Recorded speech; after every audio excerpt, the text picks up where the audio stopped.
This is Optimal Living Daily Relationships, episode 61. I find most men unattractive. What's wrong with me? By Evan Marc Katz of and&nbsp.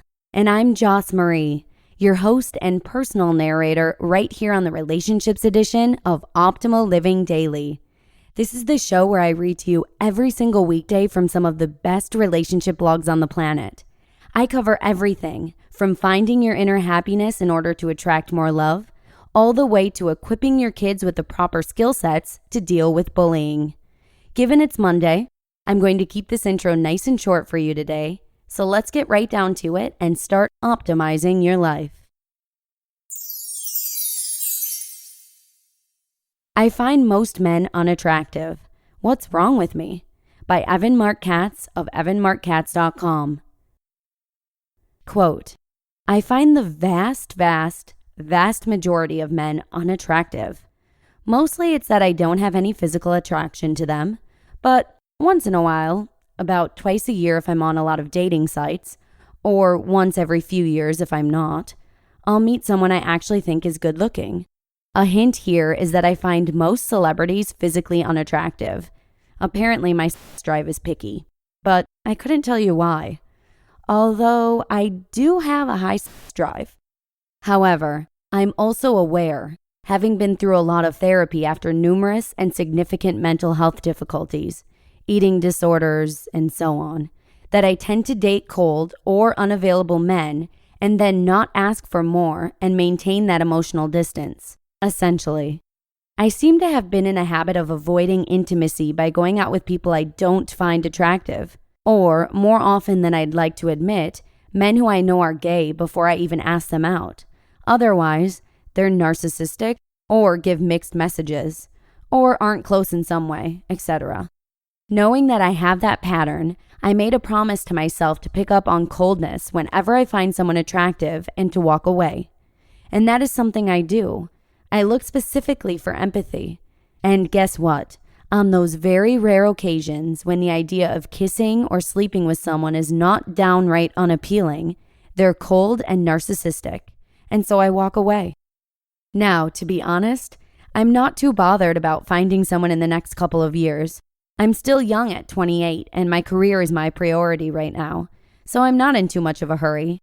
But the reason why it's been bothering me is that I'm actually starting to worry that my family messed me up so much I'll never be able to love anyone. I'm therapied out and no longer diagnosable. I've made a massive recovery and feel extremely healthy. So, I don't think more therapy is going to suddenly make me find more men attractive. I have tried being with people I don't find attractive, and I usually remain friends with very nice men I have tried to date but didn't find attractive, and I'm afraid they don't start growing on me. They just become my friend. Have you come across this?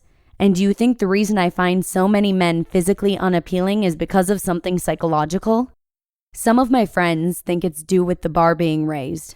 I'm quite attractive myself, and I've had a lot of attention from the opposite of sex since I was about 13, including the very good looking. So perhaps it's just knowing what I could have, and that's influencing me. SG. End quote. I feel for you, SG. I do. After all of your therapy, you are as self-aware as you can be, and yet it still seems to me that you have some significant blind spots about your problem. Now, first of all, I want to make it crystal clear. You are not alone. Women on the whole are far more discerning than men when it comes to physical attraction. In an OkCupid study, women think that 80% of men are below average in attractiveness, when in a normal distribution, that number should be 50%. I'm not going to say whether these women are right, although they certainly feel they are. I will say that men, for all their flaws, are equal opportunity daters in a way that women are not. While they will still lust for the hottest woman around, they'll ultimately marry someone in their league, which empirically is not always that attractive. Your issue, however, is a little more extreme and reminds me of a client I had a few years back. Very attractive woman, a 43-year-old personal trainer who hated online dating for the very reason you mentioned. No one was attractive enough for her. When we went through the website to take inventory, I asked her to put 40 guys on her favorites list. She couldn't even do so. The only 6 guys she found attractive looked like 32-year-old GQ models whose preferred age range was 22 to 29. My client was pretty much out of luck because she found less than 1% of men attractive, including no men her own age who wanted her in return. Let's just say that this wasn't one of my success stories. And this is where we bump up against one of my limitations of a coach. I'm not a psychologist who has been trained to delve into your past. My specialty is helping women in the present model confident behavior to elicit better results in the future. Your issue in this instance isn't lack of confidence. It's something that runs much deeper. Something you only hinted at when you say that your family messed you up. Without knowing you, I have to concur. Just read what you wrote to me. Quote, I avoid intimacy by going out with people I don't find attractive. End quote. Sorry, but I want to challenge that assertion. You avoid intimacy by going out with people you do find attractive, because the only people you find attractive are, in your words, quote, cold and narcissistic.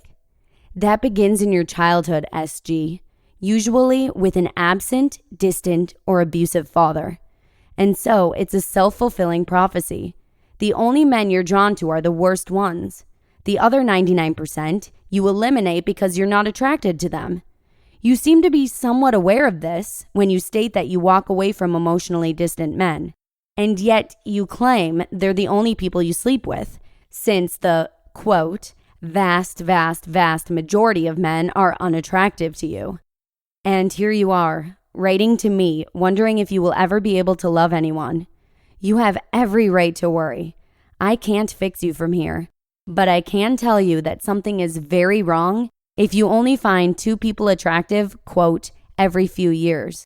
Theirs being discerning and theirs being impossible.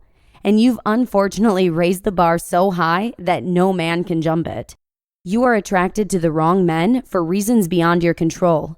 You need to rewire yourself on what it means to be in a healthy relationship.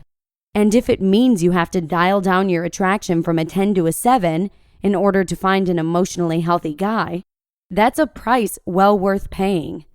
That may sound awful to you on 2 counts. 1, you refuse to compromise on chemistry, and 2, you don't think that a 7 chemistry actually exists. For you, it's all or nothing. I believe you. But that's not normal. It's not healthy, and it will leave you no dating options whenever you do decide to take your love life seriously again. Get thee to a really good therapist. You're worth the investment.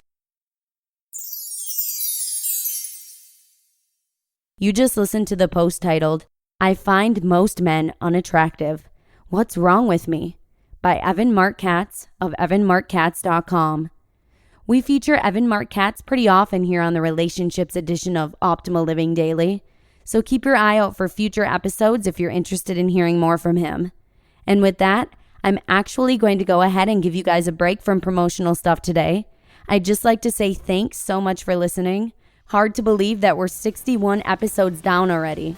I hope you have a wonderful rest of your day, and I'll see you again tomorrow, where your optimal life awaits.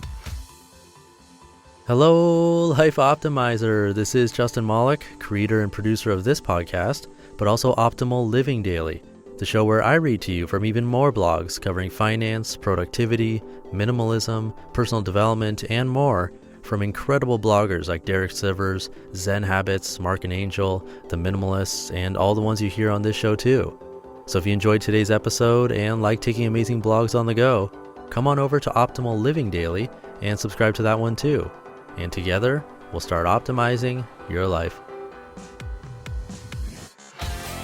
You've been listening to Optimal Living Daily. Be sure to hit the subscribe button to stay up to date on each new episode and head to oldpodcast.com. That's OLDpodcast.com for a free gift as well as more actionable tips and resources to help you maximize your potential.